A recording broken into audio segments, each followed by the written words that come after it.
Assalamualaikum warahmatullahi wabarakatuh. Di video kali ini saya akan melanjutkan proses perakitan mesin Yamaha Vixion. Saya pasang dulu di bagian magnet ya. Kita pasang rantai keteng, kemudian ring, kemudian bearing, kemudian gigi starter yang kecil, kasih ring juga yang kecil ya.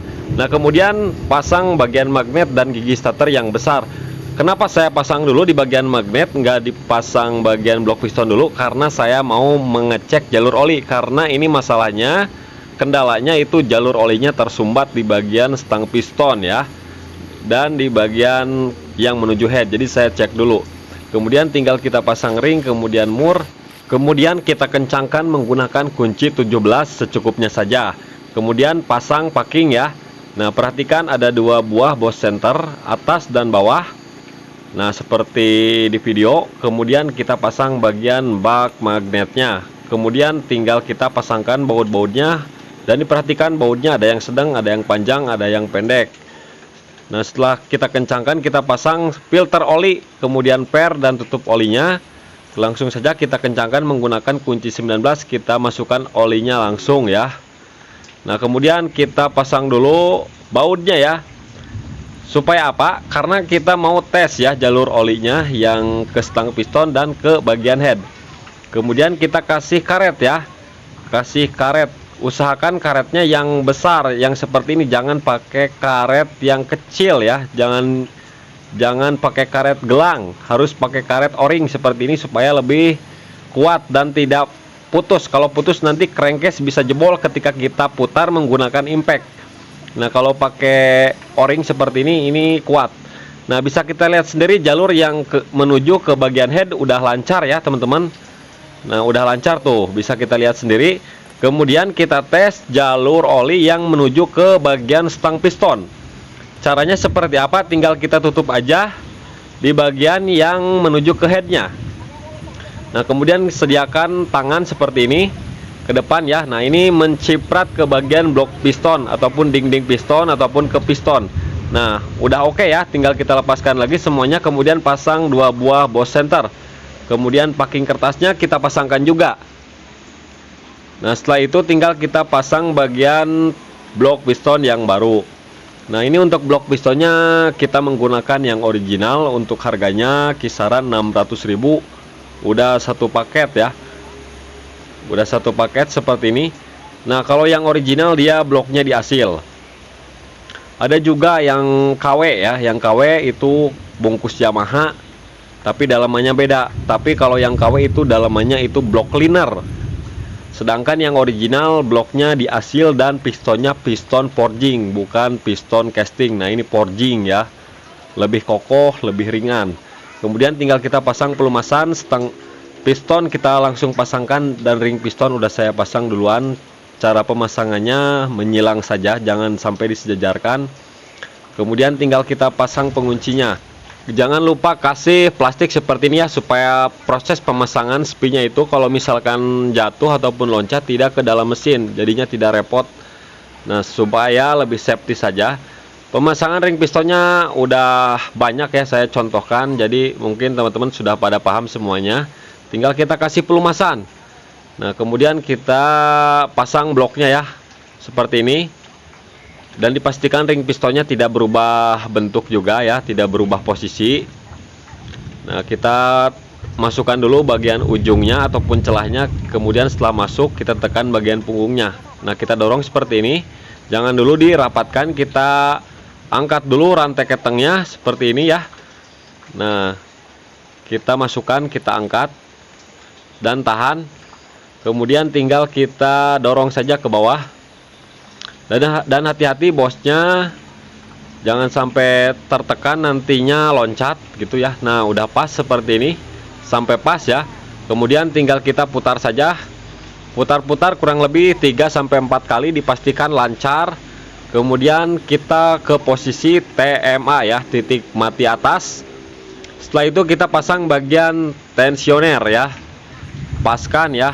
Nah, paskan yang bawah juga harus sampai ngepas. Kemudian pasang Boss ya, 2 buah.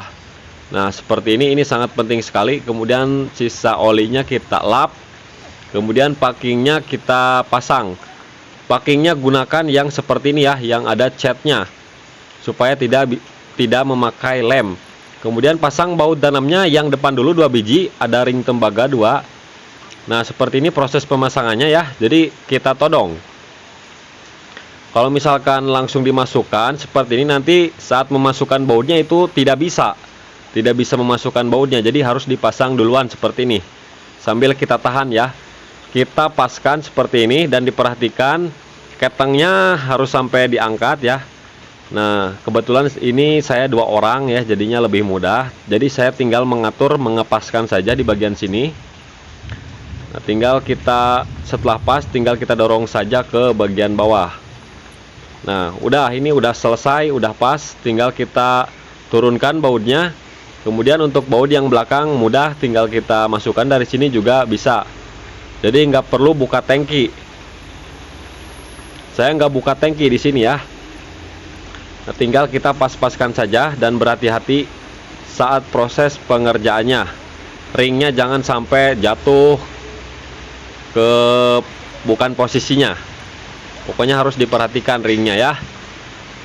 Nah, oke, setelah masuk semuanya seperti ini, tinggal kita kencangkan secukupnya dulu. Kemudian saya torsi di angka 25. Toleransinya 24,5 Nm. Saya torsi di angka 25 Nm.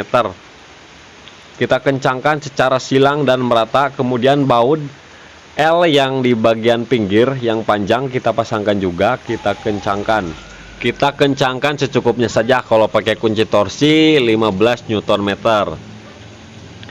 Nah, setelah kencang tinggal kita proses pengetopan. Nah, perhatikan garis di bagian magnet harus pas di bagian lubangnya yang kecil. Kemudian kita pasang bagian noken as dulu. Nah, dan rocker armnya udah saya pasang duluan ya, karena udah disekir juga klepnya. Seal klep udah saya ganti. Kemudian pasang platnya. Nah, platnya kita pasang dan hati-hati saat pengencangan bautnya ini, takutnya jatuh saja. Kalau misalkan jatuh kan kita harus bongkar bagian bak magnet lagi untuk mengambil bautnya. Nah, posisi noken as bebas ya, tidak menekan rocker arm. Kemudian setelah pas, garis di bawah di bagian magnet udah pas, tinggal kita proses pemasangan gigi sintrik. Garis gigi sintrik menghadap ke atas, menghadap ke coakan yang ada di bagian head ya. Tuh, bisa kita lihat sendiri. Nah, setelah lurus seperti ini, tinggal kita tekan seperti ini.